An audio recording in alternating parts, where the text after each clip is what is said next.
세상 누구보다 강해 보였던 남자가 있었습니다.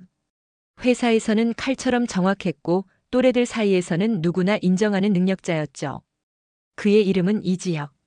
하지만 지금 그는 낯선 도시의 허름한 여관방에서 술에 절어 있었습니다. 구겨진 셔츠, 바닥에 흩어진 술병, 그리고 쓰러지듯 앉아 멍하니 천장만 바라보는 눈빛.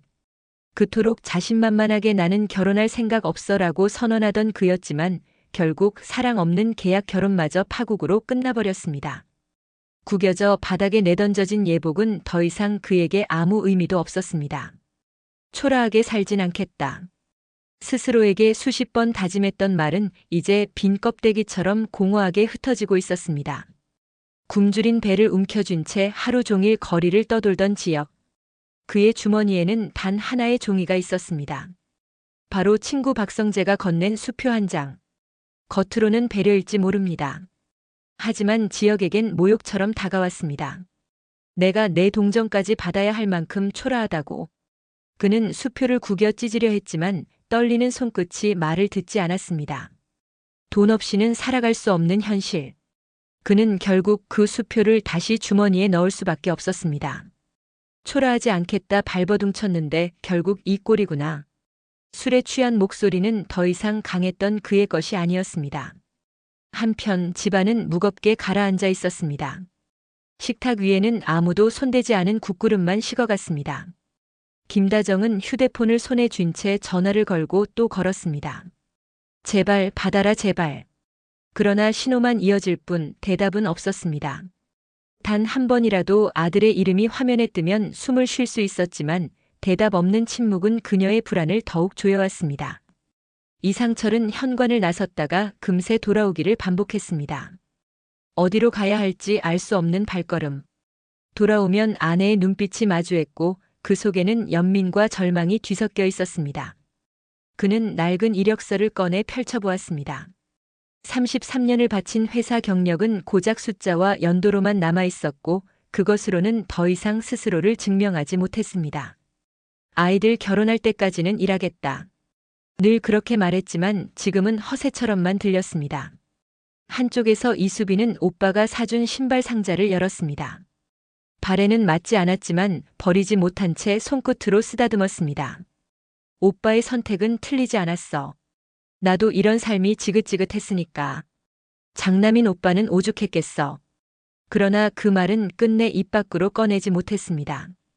그 순간 아버지와 정면으로 부딪혀야 한다는 걸 알고 있었기 때문이죠. 이지화는 창밖만 바라보고 있었습니다. 형의 선택을 용납할 수 없었지만 그것은 미움이 아니었습니다. 형아, 왜 그렇게까지 했어? 사랑하기 때문에 나온 분노였지만 그 분노가 형을 구할 수 없다는 걸 알았기에 그는 침묵으로 거리를 두었습니다.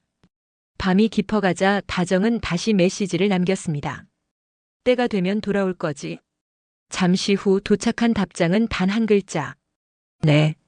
짧은 답장이었지만 가족은 그 한 글자에 기대어 하루를 버텼습니다.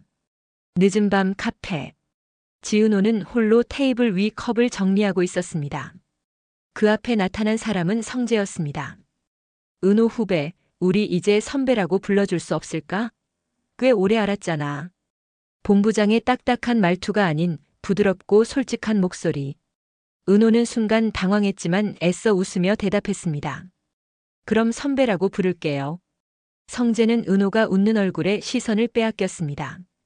그가 원하는 건 단순히 고백이 아니라 은호가 다시 웃을 수 있는 순간이었습니다. 그러나 은호의 마음은 복잡했습니다. 웃음 뒤에 따라붙는 그림자. 지혁이 결혼식장에서 무너져 내린 얼굴이 자꾸만 떠올라 그녀의 마음을 붙잡고 있었습니다. 며칠 후 성재는 은호와 후배들을 불러 PC방에서 게임을 했습니다. 대학 시절 밤을 새우며 웃던 추억처럼 은호는 모처럼 크게 웃었습니다. 그 모습을 본 성재는 마음속으로 확신했습니다. 그래, 나에게도 기회가 있어. 이제는 감추지 않겠다. 늦은 밤 PC방을 나와 걷던 길. 성재는 발걸음을 멈추고 은호를 바라봤습니다. 나는 오래전부터 당신을 좋아했어. 감추지 않겠어. 이제는 내 옆에 있어줘. 은호는 고개를 떨군 채 대답했습니다. 선배, 저 그런 얘기 지금은 듣고 싶지 않아요. 그냥 예전처럼만 지내면 안 될까요? 성재는 잠시 침묵하다가 고개를 끄덕였습니다. 알겠어. 하지만 언젠가는 대답을 듣고 싶어. 나는 기다릴 수 있어. 그의 눈빛에는 포기하지 않겠다는 의지가 담겨 있었습니다.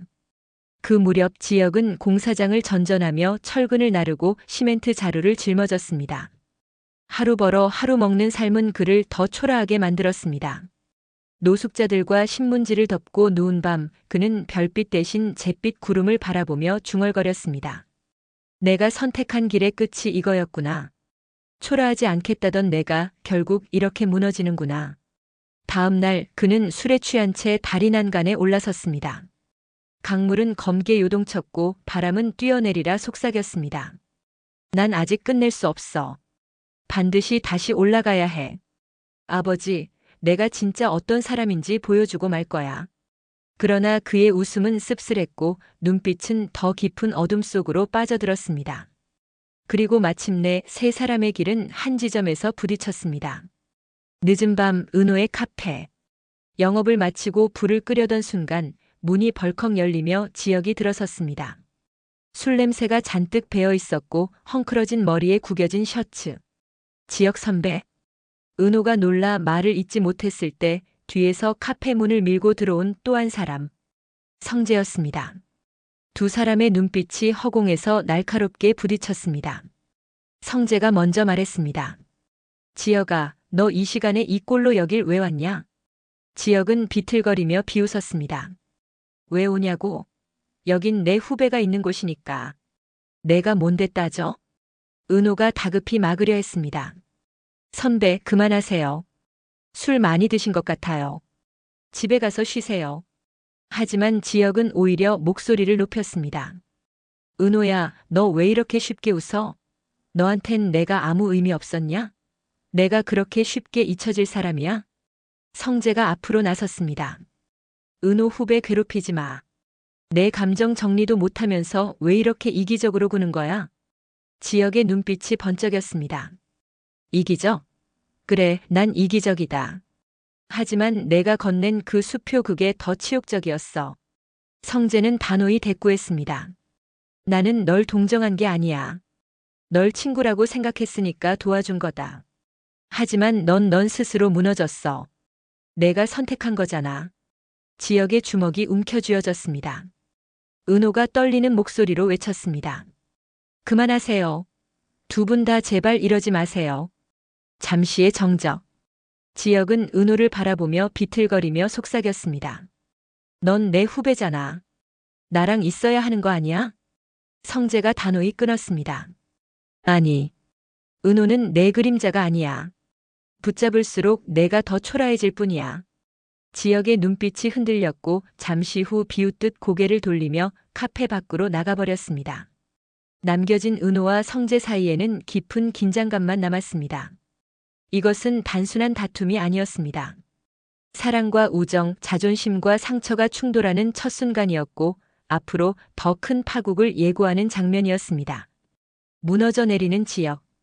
그의 빈자리를 메우려 다가서는 성재. 그리고 두 사람 사이에서 갈피를 잡지 못하는 은호. 이 세 사람의 얽힌 감정은 이제 폭풍처럼 터져 나오려 하고 있었습니다. 오늘의 이야기는 여기까지입니다. 끝까지 시청해 주셔서 감사합니다. 구독과 좋아요는 영상을 만드는데 큰 힘이 됩니다.